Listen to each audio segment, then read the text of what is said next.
안녕하십니까. 비욘드 스페이스 김민수입니다. 제가 가끔씩 네이버 카페 중에 아프니까 사장이다 라는 카페를 눈팅을 가끔씩 해요. 제가 아직 정회원도 아니고 글을 쓸 수 있는 레벨은 아닌데 이렇게 눈팅을 할 수 있거든요. 손님 단계? 예, 손님 단계 새싹 단계. 근데 이제 글 중에 하나 좀 재밌던 글이 있어가지고 한번 소개해드릴까 하는데요. 제가 이런 글을 봤어요.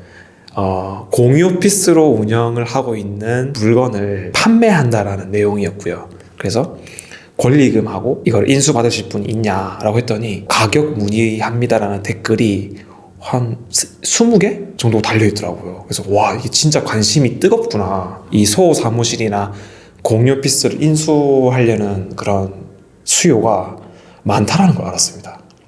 근데 제가 그 사진을 좀 봤을 때는 그렇게 썩 뭐랄까 세련된 인테리어는 아니었는데 그렇다고 해서 너무 막 낙후된 것도 아니었어요. 그냥 쏘쏘한 그런 수준이었거든요. 그래도 이제 거기 이제 비상주가 몇 개인데 매출이 얼마나 하고 되게 상세하게 그 스펙들이 적혀 있었습니다. 근데 공유 오피스나 소호 사무실을 창업하려는 분들이 되게 손쉽게 안정적인 현금 흐름을 확보할 수 있는 방법인 것 같아서 저도 되게 흥미롭게 봤었는데, 그래서 제가 좀 이런 고민이 들었어요. 그러면 이렇게 월 매출이 잘 나오고 비상주도 되게 많이 비용이 책정이 되어 있고, 그럼 이렇게 잘 되는 거를 왜 팔려고 하는 걸까? 이런 궁금함이 생겼습니다. 궁금하지 않으십니까? 그러니까 잘 되면 팔 이유가 없잖아요.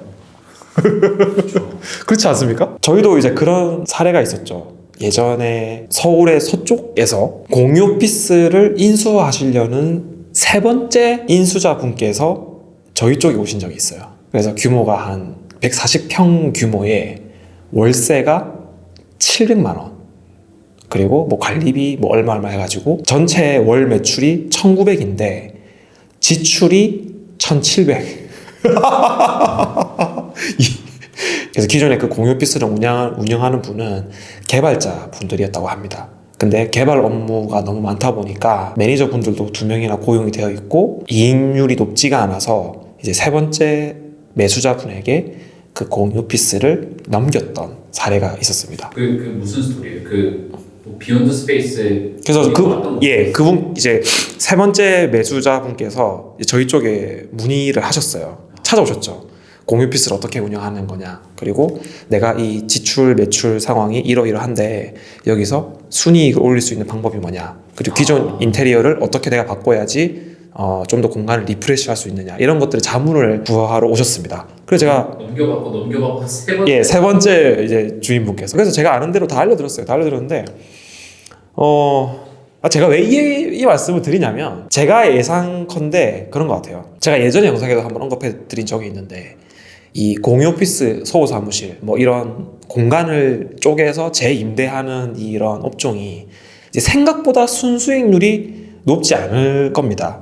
그래서 처음에는 이 소호 사무실 공유 오피스 사업을 되게 공격적으로 되게 설레는 마음으로 시작을 하셨을 거예요. 아프니까 사장이다 카페에 글을 올리신 분도 마찬가지였을 겁니다. 그리고 지금 운영도 굉장히 잘 하시죠. 비상주도 굉장히 많이 유치를 하셨고 공실도 거의 없고, 그래서 매출도 높고 비상주도 높지만, 아마 제가 그냥 제 억측에는 지금 하시는 이 공유 오피스를 내가 직접 관리하는 일보다 더 수익률이 높은 매력적인 다른 조합을 찾지 않았을까. 그게 제가 생각하는 첫 번째 이유입니다. 이분이 공유 오피스를 매도하려는 이유죠. 그 생각이 가장 먼저 들었고요.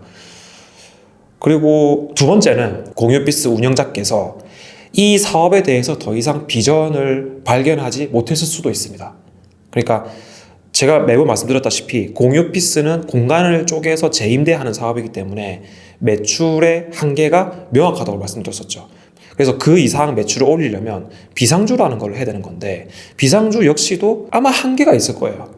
그래서 비상주하고 공유 오피스 매출을 다 합치더라도 그 한계가 너무 명확하니까 이 사업 더 이상 재미가 없다, 매력이 없다 라고 분명히 느껴졌을 것 같습니다. 아마 그래서 이제 시장에 내놓으신 것 같아요. 네, 약간 이거 비슷한 저도 생각이 후딱 드는 게, 괜찮은 사업이나 괜찮은 남자가 있어. 그러면은 모르는 사람한테 소개시켜주는 게 아니라 주변 사람들한테 먼저 소개를 해줘요. 네. 근데 이것도 만약 정말 괜찮은 공유 피스였으면은 네. 주변 사람이나 뭐 사촌이나 너 이거 한번 해봐라. 너무 괜찮다. 이렇게 먼저 넘기지 않았을까요? 저는 좀 생각이 다른 것 같아요. 왜냐하면 적어도 한 7, 80평 이상의 규모의 이런 시설물을 인수하려는 분을 찾기가 쉽지 않을 것 같아요. 주변에 뭐 친인척이나 지인들을 총동원하더라도 일단 당장은 비용이 뭐 권리금에 보증금에 뭐 이렇게 하다 보면 초기 비용이 어쨌든 그래도 한 5천만 원 이상은 들지 않았을까요? 당장에 그 5천만 원이라는 비용을 투입을 해서 내가 당장 거기를 운영할래 라고 하실 분이 아마 찾기가 쉽지 않았을 겁니다. 주변 지인을 통해서라도. 아마 그래서 아프니까 사장이다 카페에 올리신 것 같고 뭔가 아플 것 같아서. 왜냐면 그 정도까지 사실 키우려면은 쉽지 않죠. 해보셨 알지. 그 홍보를 얼마나 열심히 했겠어요. 거기를 막 100% 채운다는 거는 정말 쉽지 않은 일이거든요. 저희도 많이 얘기를 하잖아요.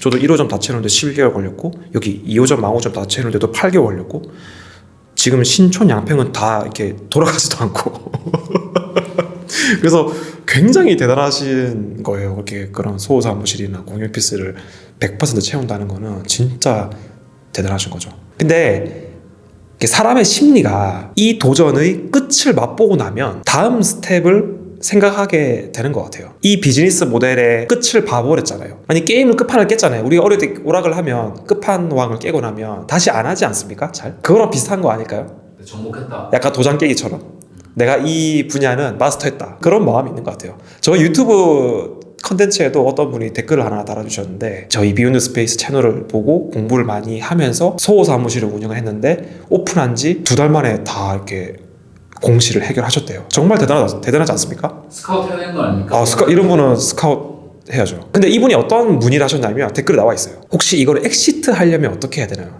그러니까 이거를 좋은 가격에 시장에 다시 내가 내놓으려면 어떻게 해야 될까? 혹시 비욘드 스페이스는 그런 적이 있느냐라고 질문을 하셨거든요.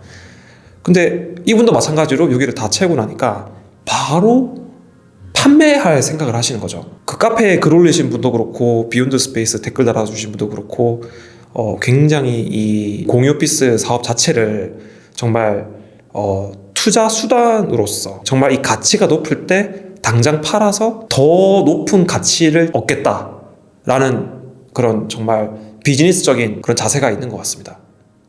그렇게 우리가 잘 되고 있는 공유 오피스는 네. 적당한 스텝 한 명만 구해서 그냥 내가 계속 굴려놓는 게 더 이득이지 않나요? 그러게요. 그런 방법도 있죠. 그쵸. 근데 지금 피디님께서 적당한 스텝이라고 하셨잖아요. 근데 그 적당한이라는 단어 속에는 굉장히 많은 게 들어있는 거 아시죠? 세무도 처리해야 되고 뭐 인내도 해야 되고 홍보도 해야 되고 누가 합니까 그거를? 못합니다. 네, 사실 불가능합니다. 예, 그분한테 그 스태프분한테 주인의식을 어떻게 심어주실 겁니까? 돈 아니면 돈밖에 없지 사실. 그렇게 하려면 내 살점을 떼어줘야 돼요. 뭐 5대5 해야지. 그 정도까지 시키려면 일을 뭐 정해진 업무 외에 정말 능동적으로 일을 하게 하시려면은 5대5 해야 돼요. 요즘 같은 세상에. 그러지 않습니까? 너무 내가 과한가?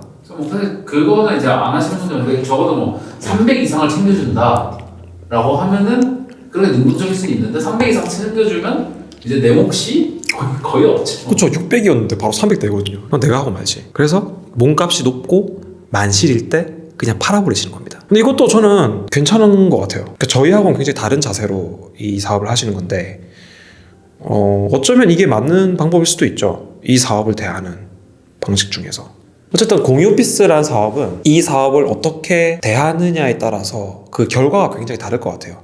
이제 저희 같은 경우에는 이 공유 오피스라는 사업을 이렇게 저희가 컨텐츠를 제작하고 좀 더 브랜드 가치를 키우기 위한 어떤 그런 운동장으로서 그 베이스로서 활용하는 것 같고요. 저희는. 근데 앞서 말씀드렸던 그 두 가지의 사례는 이 공간을 재임대하는 사업 자체를 굉장히 재테크적인 측면에서 접근하셨던 것 같고요. 여기는 약간 단기 전략이 여기는 좀 장기 전략인 것 같아요. 네. 그렇다고 해서 그렇죠. 저희는 좀 단기적인 거고 거기서 취하는 자세는 이제 단기적으로 몸값이 높을 때 빨리빨리 팔아버리고 내가 이득을 취하고 내가 그 이득을 취한 걸로 또다시 또 부가가치 높은 거에 재투자를 하고 뭐 저는 이것도 나쁘지 않다고 봅니다. 근데 좀 신기하긴 하네요. 그 뭐냐 아프리카 사장 거기 그 사장님들 관심이 굉장히 많네요. 댓글 많이 달리네. 거기 봐보세요. 제가 우리 저기 화면에 스크롤 이렇게 여기 해드릴게요. 댓글이 한 20개 달려있으면 거기에 메일 드렸습니다. 댓글 드렸습니다. 총 댓글 개수가 40개. 되게 인기 많아. 저희도 장사 안 되는 양평이랑 신촌점 예. 한번 이렇게 살짝 아 그런 말 하면 안 돼요. 저희 임대인분이 이거 본단 말고 서운해하세요, 피디님. 그런 말 하시면 안 돼요, 피디님. 위험한 발언이십니다. 장난인 거죠. 20분이 댓글 다 썼다 하셨잖아요. 예. 그분들 분명 공유 오피스나 이런 거 유튜브에 쳐볼 거거든요. 네. 백방 저희 영상 봅니다. 자, 근데 이제 중요합니다. 그렇게 제가 그렇게 잘 나가는 공유 오피스를 하나 이렇게 매입을 했어요. 문제는 뭔지 아십니까? 이제 내리막밖에 없습니다. 그게 조금 슬프지 않으세요? 아니 뭐 웃을 일 아닌데. 근데 이제 그 상태를 계속 최상으로 유지하시면 좋은데 이제 그게 쉽지가 않습니다. 그러니까 물론 이제 공유 오피스의 매출이 한 95% 정도 올라오시면 거기서 뭐 이제 한두 팀이 나가냐, 뭐 한 팀이 들어오냐, 이제 거기서 왔다 갔다 해요. 그러니까 90%까지 매출이 올라오면 거기서 85% 되냐, 90% 되냐, 여기서 이제 그 상위 선에서 놀거든요.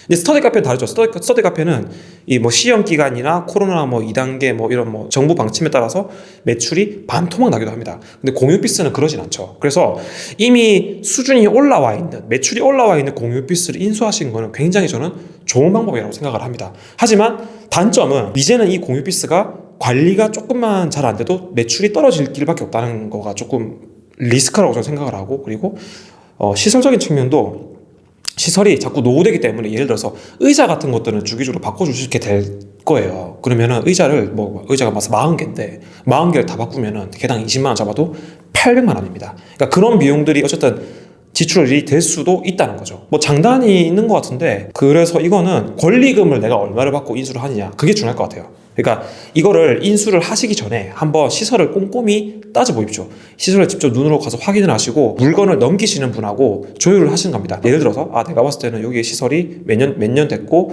이런 부분에 앞으로 하자가 있을 것 같은데 이런 하자가 생길 거에 대한 거에 대해서는 조금 권리금에서 제해해 줬으면 좋겠다라는 식으로 조금 이렇게 협상을 하시는 게 좋지 않을까, 이런 얘기 하면은 되게 판매하시는 분이 되게 싫어하실 것 같은데.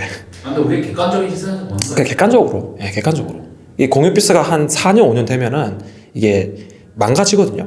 뭐 정말 쉽게 말해서 의자 같은 것도 망가지고, 에어컨도 이제 시스템 에어컨 같은 경우는 안에 스팀 청소 한 번씩 해야 되고요. 페인트칠도 좀 해야 될 것이고, 좀 유지 보수할 것들이 있으니까 뭐 그런 것들에 대해서 좀 한번 체크를 해보신 다음에 좀 권리금을 조금 조율을 잘 하시면 어떨까, 그런 생각입니다.